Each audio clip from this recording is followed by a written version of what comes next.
ಅರಣ್ಯ ಪ್ರದೇಶವು ಜೀವ ವೈವಿಧ್ಯತೆಯಿಂದ ಕೂಡಿದೆ.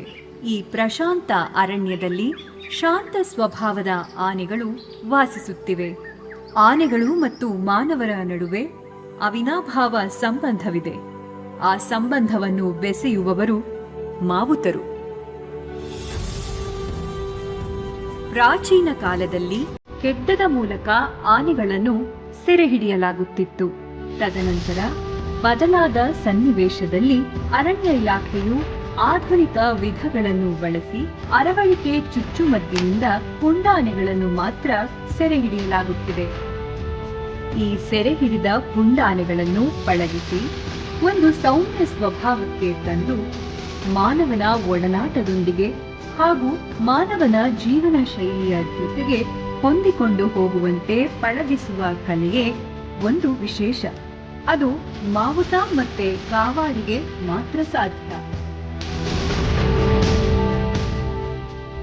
ಈ ಪಳಗಿಸಿದ ಆನೆಗಳ ಸಹಾಯದಿಂದ ಹುಲಿ ಕಾರ್ಯಾಚರಣೆಗೆ ಹಾಗೂ ಮಾನವ ಮತ್ತು ವನ್ಯಜೀವಿ ಸಂಘರ್ಷ ನಿವಾರಣೆಗೆ ಮತ್ತು ಗ್ರಾಮ ಪ್ರದೇಶಗಳಿಗೆ ಪ್ರವೇಶಿಸುವ ಕಾಡಾನೆಗಳನ್ನು ಪುನಃ ಕಾಡುಗಳಿಗೆ ಅಟ್ಟಲು ಈ ಪಳಗಿಸಿದ ಆನೆಗಳನ್ನು ಬಳಸಿಕೊಳ್ಳಲಾಗುತ್ತಿದೆ.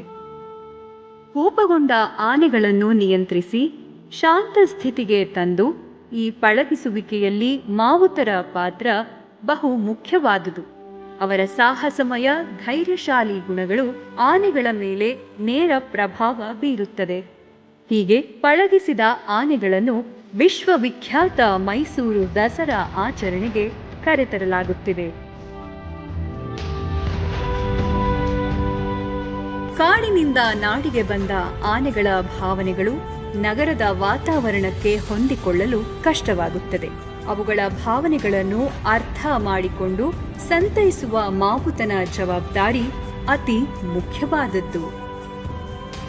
ಪ್ರತಿದಿನವೂ ಅವುಗಳಿಗೆ ಪೌಷ್ಟಿಕವಾದ ಭಕ್ಷ್ಯ ಭೋಜನದ ತುತ್ತನ್ನು ತಿನ್ನಿಸಿ ಮಗುವಿನಂತೆ ನೋಡಿಕೊಳ್ಳುವವರು ಮಾವುತರು ಮತ್ತು ಕಾವಾಡಿಗಳು.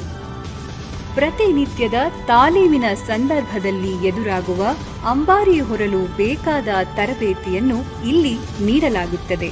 ನಗರದ ಶಬ್ದದೊತ್ತಡ, ಜನರ ಸಂಚಲನ, ವಾಹನದ ಸಂಚಾರ ಮತ್ತು ಕುಶಾಲತೋಪಿನ ಎದೆ ನಡುಗಿಸುವ ಸದ್ದಿಗೂ ಗಾಬರಿಯಾಗದಂತೆ ಗಜ ಸಮೂಹವನ್ನು ಮಾನಸಿಕವಾಗಿ ನಿಯಂತ್ರಿಸುವ ಚಾಣಾಕ್ಷತೆ ಮಾವುತರಿಗೆ ಮಾತ್ರ ಇದೆ.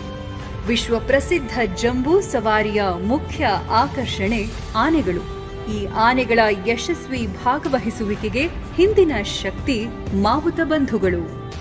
ಆನೆಗಳೊಂದಿಗಿನ ಅವರ ಶ್ರಮ, ಧೈರ್ಯ ಮತ್ತು ಪ್ರೀತಿಯ ಸಂಬಂಧವೇ ದಸರಾ ಉತ್ಸವವನ್ನು ಯಶಸ್ವಿಗೊಳಿಸುತ್ತದೆ.